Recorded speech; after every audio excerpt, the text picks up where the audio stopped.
Guys, it's Kadeja with ThisIsRnB-x-Dawn, and we are in for a treat this afternoon. We are here with one of the Sundance winner, not only just Sundance, but so many other multitude of awards. Swarthmore's own, I will just have to point that out because you went there first before Georgetown. Miss Dawn Porter, how are you? I'm so great, and it's so great to be with you. Thanks so much for having me. Yes, yes. You've won so many awards for your filmmaking and your documentaries and your storytelling. And I'm looking forward to seeing you at Woodhall's Film Festival in Massachusetts, which will be releasing your latest documentary, Luther Vandross's Never Too Much, which is July 27th. And it's actually going to be released to the public in 2025. Is that correct? Yes, so we will be at Woods Hole. We've been doing a great festival circuit. The film has been so popular, so I think it's closing night of Woods Hole, but it's definitely at Woods Hole in Massachusetts, so please come out. And then we actually will have a theatrical in the fall, so really want folks come, bring your mama. And then it'll be on CNN Films in January. So we're super excited about this, but it's I love anywhere it's going to go, but I'm really excited for people to see it together, and then you could watch it again on TV. Yes, definitely. So before we take a deep dive into the documentary, you've done some incredible work from Ladybird to John Lewis's Good Trouble. When you're approaching documentaries, or you're thinking about a next project that you want to do, what entices you to decide to do the next one? What is it that is like, okay, this is how it's going to go? When you make a film, it can take a long time.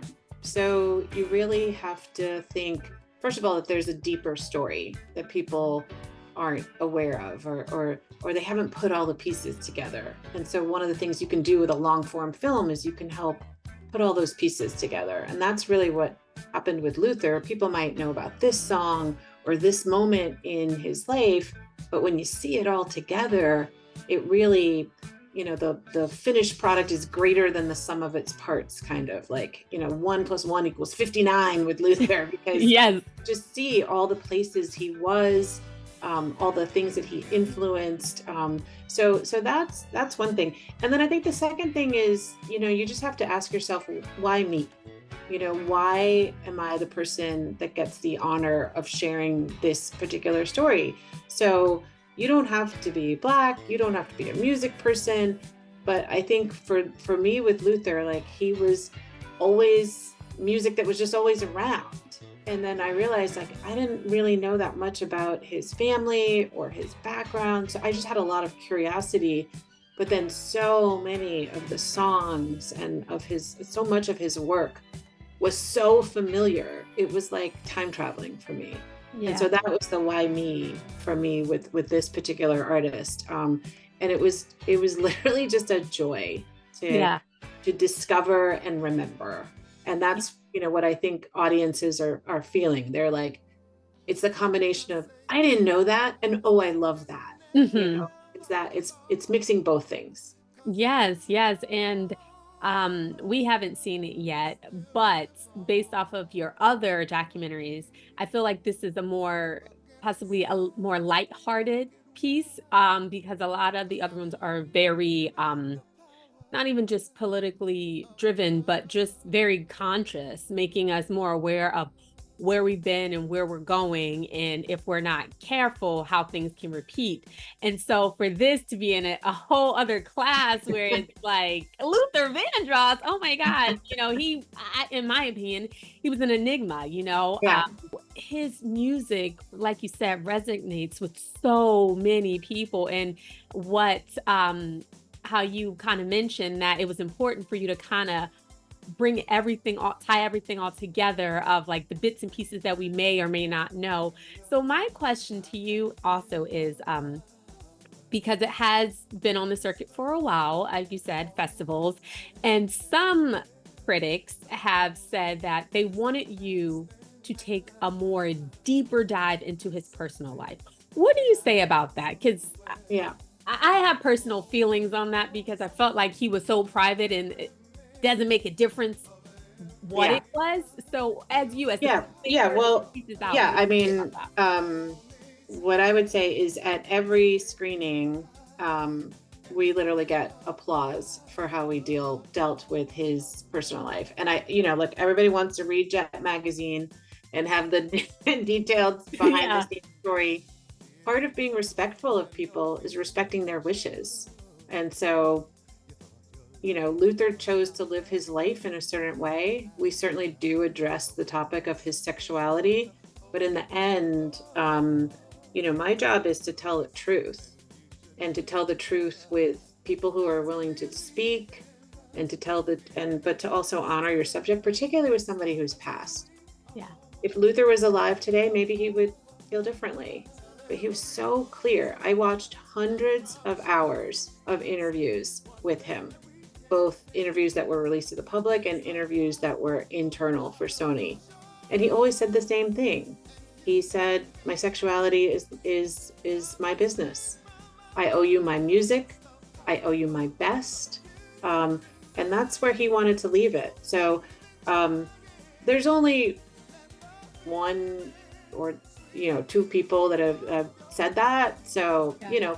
bless, and they can talk about their lives how they Yeah. choose, Yeah. and he can talk about his life how he chooses. And I felt like that was the respectful thing to do.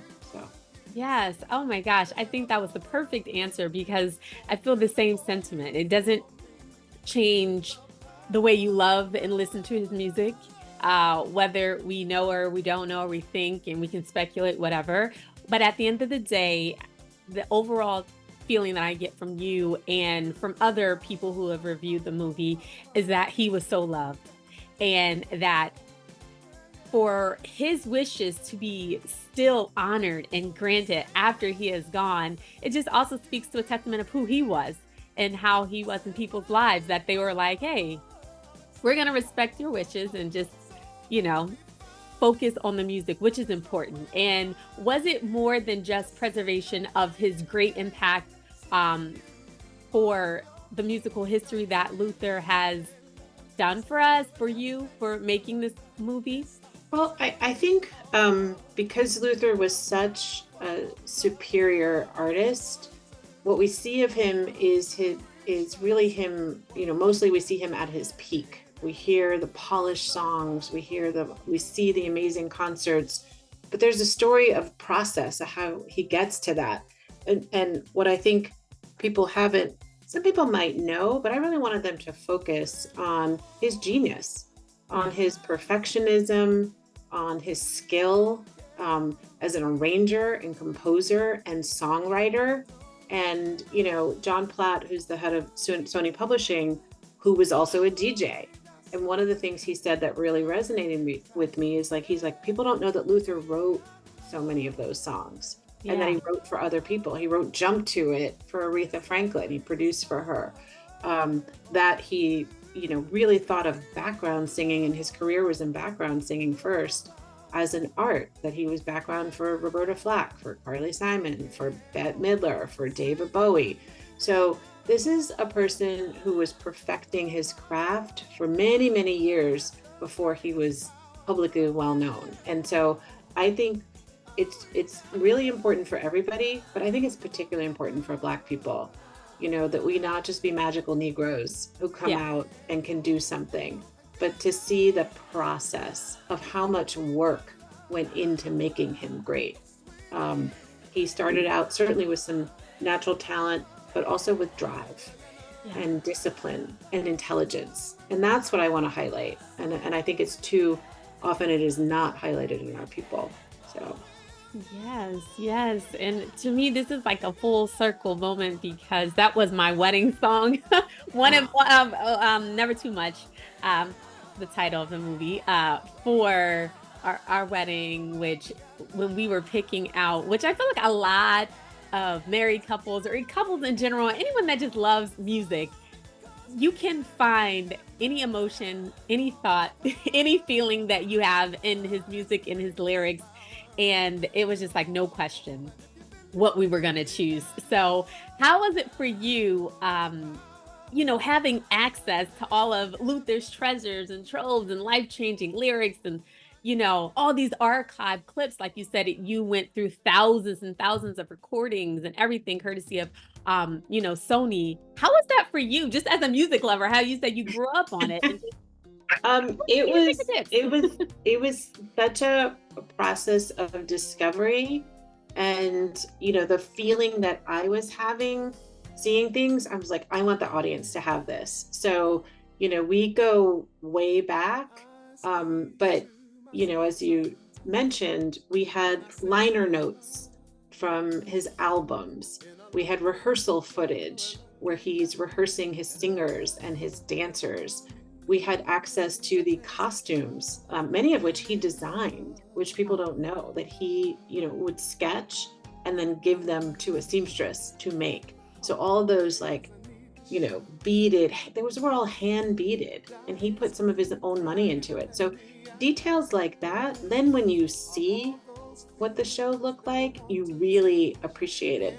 And then we also had, just looking at archive footage, he was the master of jingles. And so, like, there's a lot of commercials that everybody grew up with that they didn't realize was Luther. So, Yeah. and then there was talking to other artists. So, like, we have, I don't want to ruin anything for anybody, but like Nile Rodgers plays a big part in this movie, because he collaborated so closely and so intensively with Luther for years. And so a lot of songs that are not Luther, but he's part of the creation of those songs. And what I love about that story is you see these artists collaborating and you see how they influenced each other. And that is so much a part of the musical story.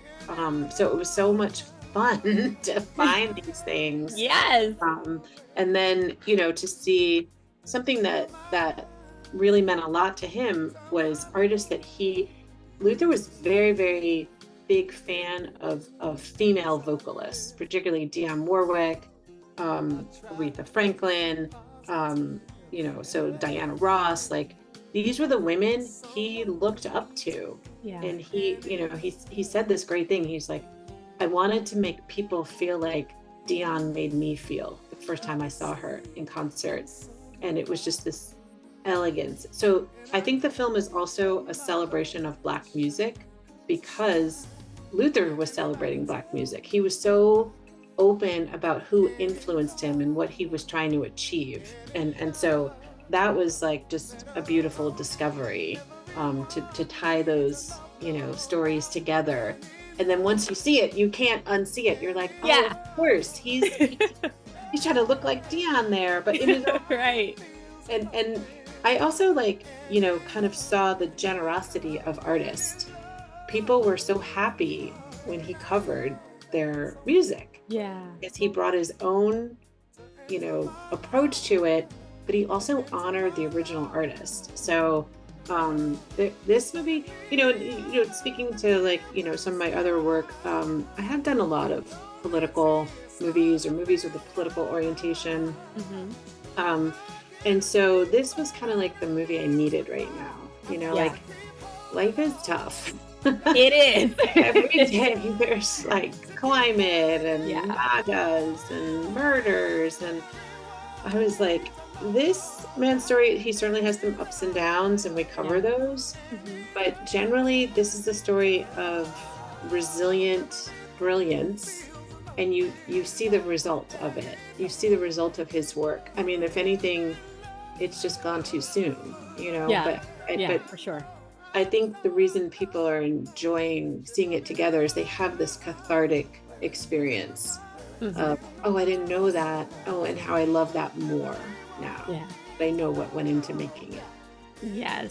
Yes. Oh my gosh. And Luther Vandross, he could just change your life with his extraordinary vocals, his tonality, and his sense of performing, like his lyrics. He was really, he had the uncanny ability to stretch the emotions through orchestrated, just his voice, the vibrations you got from it. And, I want to know, what song was the most impactful for you, Yeah. and understanding and, contributing to his life and, developing Yeah. this documentary, that the evolution of I Luther. think Any Love was really Okay.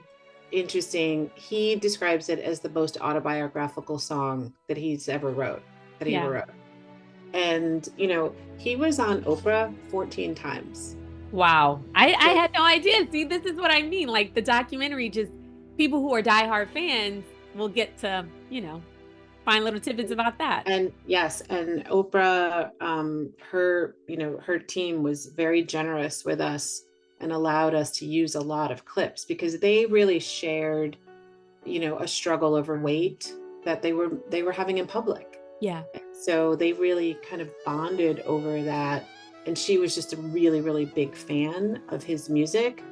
And so he was on and on and on. And, she's the master of interviews. Yes. And, I learned so much from her about she waits, she listens, she lets people actually answer the questions. Yeah. She Yeah. follows them where they go. Like, that's a masterclass in interviewing, what It she is. does. And what she did with Luther was she allowed him to talk about some of the things that were hard for him in an empathetic way that didn't feel like clawing for dirt, Yeah. She was trying to get to understanding and giving him a platform to explain, this is what it feels like when I'm on the cover of all these magazines about being too fat. This is what it feels like when people are questioning my section. So she really helped him, I think, work through his public discussion of a lot of things that he was facing. And so for us as filmmakers, like that was just like gold, Yeah. because he's not here. So Yeah. I needed people who are asking him those probing questions in a way that he wanted to respond. And that's also why, like, watching him over and over and over, it was so important to me to honor what he was clear about. Like that is not untruth, that is respect. Yes. And we can respect people. You know Yeah. what? Just because you can sing or act or dance or throw a football or kick a soccer ball doesn't mean I need to know, Every every. inch of your body and your life. That's right. That's right. There's still a zone of privacy. Yeah. And so we worked really hard in kind of figuring out where to push and where to, kind of reveal a little bit more. Yeah, it's all about integrity, and like you said, he's not here to speak for himself, but he spoke on the topic multiple times, and I feel like we got our answers. You can fill in the blank if you like. If not, that's fine. He was fine either way, and I think that's the beauty of it. And I, just based off of the different critiques, positive reviews that you received from it, people saying that they saw it and they loved it, and it was so much information that they didn't know about him and his music, that you did an amazing job as a storyteller putting it out there. So just quickly, because I know you are so busy, you have so much to do, and we don't want to hold up any more of your time, but just quickly, just touching just a little bit on your other award-winning documentaries like Ladybird, which I think is just so masterfully crafted. First of all, I just want to know how is it that you're like, okay, this is the, like you said, this is the project that we're going to focus on because there is a story there, which Yeah. I was like, obviously she was before my time. Yeah. We are benefiting from some of the things that her husband did as the president, but it was just like, wow, so interesting. Who knew she did all of these incredible things? How are you like, okay, I'm going to do this story. I need access to this information. Former first lady. No, I mean, one thing that's important to every filmmaker is you don't want people to pigeonhole you. Yeah. So I love my people. I love civil rights. I love politics, but you want to push yourself to do different things and see how that feels. So that was one thing. It's like, I don't get to think like a middle-aged white woman a lot. Right. So that was interesting. The other thing was I had done a series about Bobby Kennedy for Netflix. And then I had done the film about John Lewis. And of course, you know, John Lewis volunteered for Bobby Kennedy's campaign. John Lewis was the 20-something-year-old staffer who told Bobby Kennedy to speak in Indianapolis the night that Martin Luther King Jr. was killed. Bobby Kennedy's white advisors said, "You cannot speak, it's too dangerous, you'll be, you know, assaulted." And John Lewis said, "Bobby Kennedy, you must address this crowd." John Lewis had arranged a rally for Black people with Bobby Kennedy in his run for the presidency. And so knowing that detail, like people don't talk about that, how Bobby Kennedy chose to listen to his young African-American staffer, and it was the right choice. That was one of the only cities that did not have riots that night. Wow. So, you know, with Ladybird, I was thinking, wait, I have covered this period of time from John Lewis's perspective as an activist, and then covered it from the perspective of Bobby Kennedy as the person in power who was being pushed mostly by Black people. I mean, my pitch to Netflix was, this is going to be the blackest Bobby Kennedy you've ever seen. That's the truth. Yeah, He was influenced by, you know, not his conversations with Black Panthers, his conversation with Harry Belafonte, his conversation with Marion Wright Edelman, his conversations with John Lewis. Bobby Kennedy didn't start a civil rights hero. He evolved into it a lot, and a lot of that credit is due to those folks pushing him along. So I thought, well, I've kind of looked at this period through Bobby's lens and then through John Lewis's lens, and Ladybird was there also. Yeah. And like people didn't, you know, so the other thing that happened was, so then I was like interested. I'm like, what did she think of everything that was happening? And then of course we had 123 hours of her audio tapes. Yeah. So I was like, what does the archive look like? And this is what really sealed it. When we went to do the research, first you just put in Ladybird Johnson to the archival search, 2 pages came back. And I was like, that's impossible. Right. I know the footage here. I've done 2 projects on this. I spent 5 years of my life like wandering in this world. So then we put in President's wife, no name. and all the stuff came back. Wow. And I thought, I'm going to show people that we can make a movie without any talking heads, that is just her recordings and archive, and prove she was there, and her name should have been noted. So it was kind of like a feminist approach. Yeah. Filmmaking. And we were helped in that Ladybird, among her many accomplishments, was a double degree journalism major from University of Texas. And so she was a very meticulous note keeper. So every event, she would note which reporters were there. So even though the people like logging the archive didn't note her presence, we were able to say, okay, Nancy Dickerson from NBC was here, you know, on this date. Can we see her footage? And there's Ladybird. Wow. And we just used Ladybird's notes to go search for the archive. And that's how we were able to put a whole film with just her audio. And the other thing that was fantastic is her audio so perfectly matches the footage.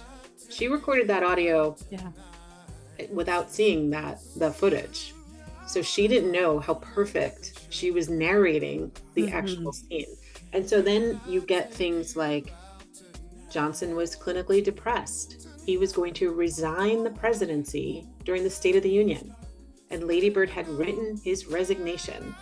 And it's footage people have seen many times of Johnson talking about the State of the Union. But Ladybird says, is he going to do it? Is he going to reach in his pocket? And you see him hesitate. We never would have known that moment without her audio, that the President of the United States was this close to stepping down before he did. And she also advised him to step down when he did in 1968. And that's exactly what happened. So we wouldn't have known those things unless we had listened to her, listened to the girl.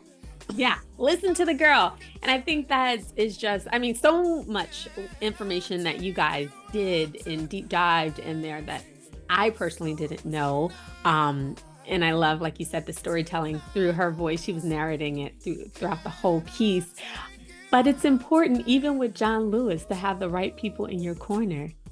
The minorities, the people that can be disregarded as you're not as important, as relevant. And it's like, Yeah. no, these are the people that really are the staples and the foundation of any corporation, any job, any branch of government. And it also takes the right person to listen, to understand, like, okay, this is when we need to listen over Yeah. here. And I think that piece also is perfect timing for what we're currently going through. And I was just like, oh my gosh. I mean, if this is not the same, what's happening here, which you guys did a remarkable job in doing. But on a lighter note, like we said, Luther Vandross, Never Too Late, which is coming out in Massachusetts. For the is this like your last hurdle of the festival? Or We have some screenings. We have screenings in Korea wow. and Durban, South Africa. Oh my gosh. Which is very exciting. I'm not going to those, unfortunately. And then I think we kind of end up, Martha's Vineyard, during the Martha's Vineyard African American Film Festival, which is very exciting. And then Rooftop Films in New York City. So that'll be an outdoor fun. One of the many things I love about this movie is it's like a singing movie. So working with Sony, we had access to a lot of music.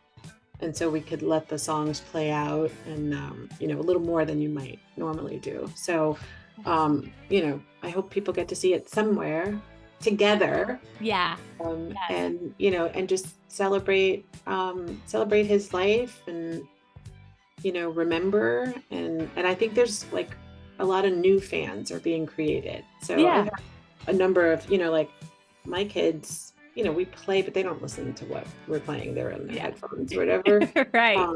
So, they're like now listening and remembering, but they're also seeing the connections of those other artists and how deep and wide and impressive, Black people have influenced America's music and the world's music. Yeah, you do an excellent job of correlating everything together. So what's your next projects that you have in the works?